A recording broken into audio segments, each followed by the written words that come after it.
Hi, welcome to Salento. I'm Jennifer, and today I wanted to discuss in depth a little bit more about the citizenship. I've been getting a lot of questions, and I've been able to find some time to answer some of the questions. But if I haven't answered your question, I've read it and I'm going to address it today. So, one of the questions about citizenship was that the if you're applying in the United States or Italy, you need to compile a packet of all of your documents. So what we did was we had an attorney actually do it for us, but the consulates don't want you using an attorney to do this. They really want you doing it on your own. So anytime an attorney does this for you, they can't have their name on anything. They have to make it look like you did it all on your own. And I think that the consulate has an idea because the people are using the same papers to submit and everything. They must know that somebody used an attorney, but you have to pull out anything that has their name on it, or they'll tell you, like, take this paper out, put this in its place, and make sure that none of the papers have the lawyer's office on it, the name on it. So we prepared our packet with their direction, right? So they kind of put it mostly together, and there were things that we had to add to it.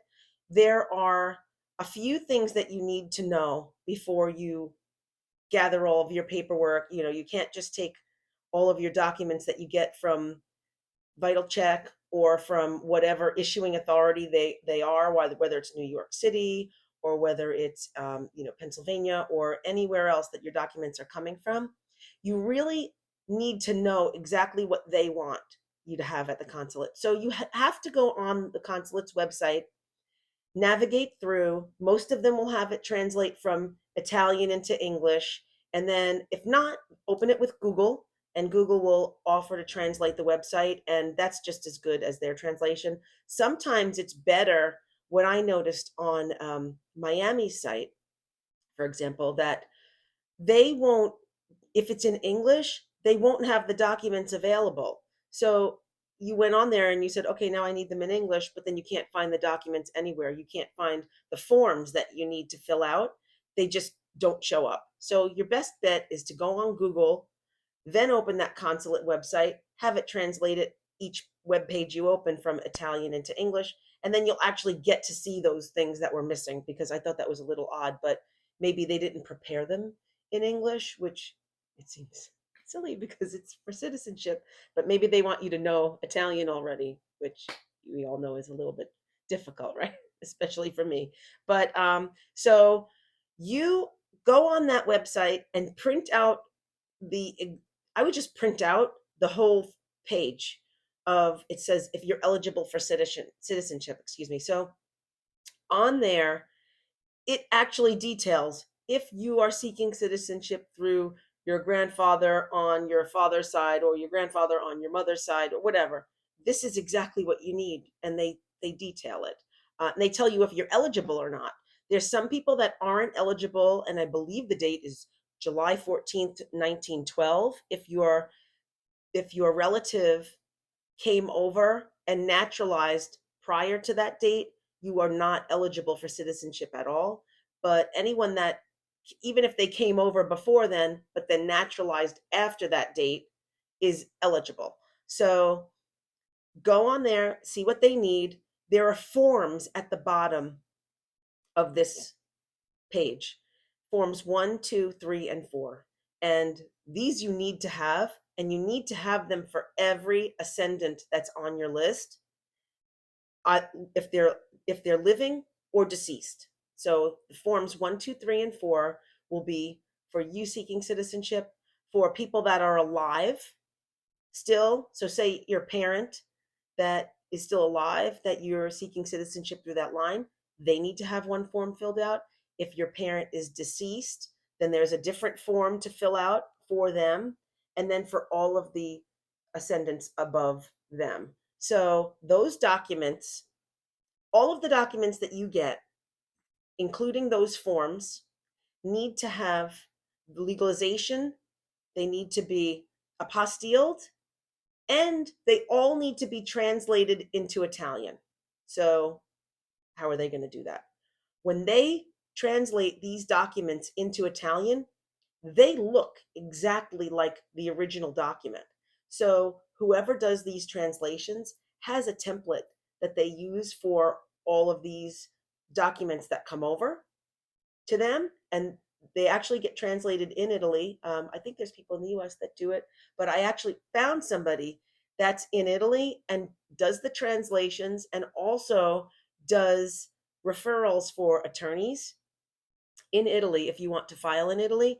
And they can help you with all of that. So I am going to, in the description, put the link for this person that I found, and she seems really great. So very well, very well reviewed online. So I'll give you that information in case you're looking for somebody that's able to help you do that. So they have to be translated every single paper, and you need to have things notarized in the United States, and then it has to get sent over to be translated, and they'll prepare and they'll let you know exactly what you need to send over, because this is their business, what you need to send over, and what you need to have translated, and if documents, if you're missing them, what you should have, because if you're getting citizenship over there, you definitely need an attorney to do it for you, and they're not as expensive, like I had mentioned in the other videos, and you can do that there fairly inexpensively, and they can help you with that. So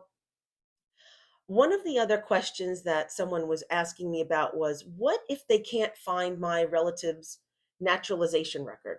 And this happens where people came over and they may have found work that they didn't need to have papers for. There weren't government programs at this time, so no one needed to get a social security number, or no one needed to say, oh, well, I need to be valid to work here. I'm just working for this person and they're paying me.